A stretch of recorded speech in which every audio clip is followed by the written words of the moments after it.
जब अगर कोई व्यक्ति मंजिल हासिल करता है तो स्वाभाविक सी बात है कि बधाई देने का तांता लगा ही रहेगा। और जिन्होंने मुझे शुभकामनाएं दी है उनको मैं तहे दिल से शुक्रिया अदा करता हूँ। नमस्कार, स्वागत है आपका जनयाम न्यूज में। मैं हूँ रोहित। आज हम बात करने वाले हैं राजस्थान में इस समय चल रहे पेपर लीक मामले को लेकर। राजस्थान की पूर्ववर्ती सरकार यानी कि कांग्रेस सरकार में कई पेपर लीक हुए।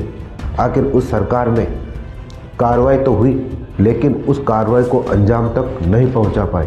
जब चुनाव हुए तो बेरोजगारों ने कांग्रेस सरकार को मुंह तोड़ जवाब दिया और बीजेपी को भारी बहुमत से सत्ता में लाए। इस उम्मीद से लाए कि जो पेपर लीक हुए हैं उनके साथ जो अन्याय हुआ है उनको न्याय दिला सके। हुआ ही ऐसा कि जैसे ही बीजेपी सरकार सत्ता में आई, उन्होंने विश्वास दिलाया कि पेपर लीक के जो माफिया हैं वो जेलों में जाएंगे, और हुआ ही ऐसा ही और हो भी रहा है। बीजेपी सरकार की भजनलाल सरकार ने एसओजी का गठन किया। एसओजी की टीम को कहा कि चाहे कितना ही बड़ा मंत्री हो, चाहे कितना ही बड़ा अधिकारी हो, इसमें सम्मिलित है, उनके ऊपर कार्रवाई करें।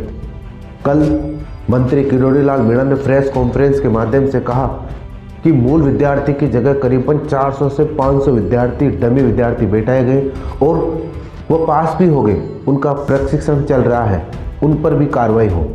किरोड़ीलाल मीणा लगातार पहले जब वो सांसद थे तब भी वो धरना प्रदर्शन करते थे, युवाओं की आवाज़ को उठाते थे।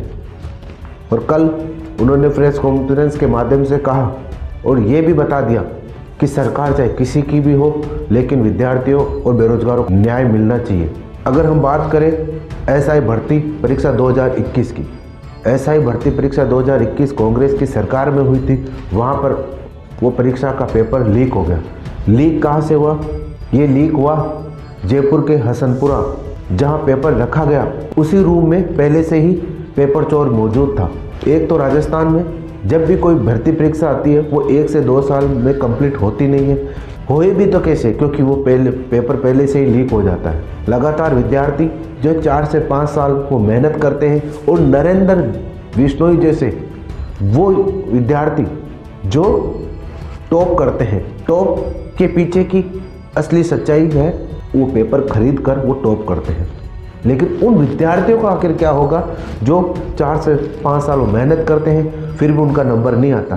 क्योंकि नरेंद्र बिश्नोई जैसे तमाम ऐसे विद्यार्थी हैं जो पेपर चुरा कर परीक्षा में पास होते हैं और वो नौकरी लग जाते हैं, और मेहनत करने वाले विद्यार्थी पीछे रह जाते हैं। एसओजी टीम ने देर रात प्रेस कॉन्फ्रेंस के माध्यम से करीबन 14 से 15 एसआई यानी कि जो वर्तमान में प्रशिक्षण कर रहे हैं उनको गिरफ्तार कर लिया। राजस्थान सरकार, भजनलाल सरकार जो कार्य कर रही है उससे बेरोजगार युवा काफ़ी खुश होते हुए नजर आ रहे हैं। क्या इस एसओजी की कार्रवाई से लोकसभा चुनाव में फर्क पड़ेगा या नहीं? लेकिन एसओजी की जो टीम है वो कार्य कर रही है, वो विद्यार्थियों के हित के लिए कार्य कर रही है। यानी कि एसआई भर्ती परीक्षा में जो फर्जी तरीके से पास हुए उन पर भी वो गिरफ्तारियाँ कर चुके हैं और गिरफ्तारियाँ हो भी रही है। 2021 में सब इंस्पेक्टर की भर्ती हुई थी। उस भर्ती में जो पेपर आउट करके और पढ़ा के जिनको सब इंस्पेक्टर में सक्सेसफुल कराया गया, ऐसे 20 लोग आइडेंटिफाई हुए हैं और उनको आज इकट्ठा करके और उनसे सघन पूछताछ चल रही है। विभिन्न जो गैंग के जो लोग हैं जो जुड़े हुए हैं और इनसे सघन पूछताछ हुई है, और उन्होंने जो जानकारी दी उसी जो विभिन्न जानकारियाँ हैं उनको एक साथ इकट्ठा करके हम इस निष्कर्ष पे पहुँचे और नया एफआईआर दर्ज हुआ, और उसी में जिन जो संदिग्ध लाभार्थी हैं उनको आज इकट्ठा करके उनसे सघन पूछताछ टीम कर रही है। फिलहाल इस रिपोर्ट में इतना ही। देखते रहिए जनयाम न्यूज।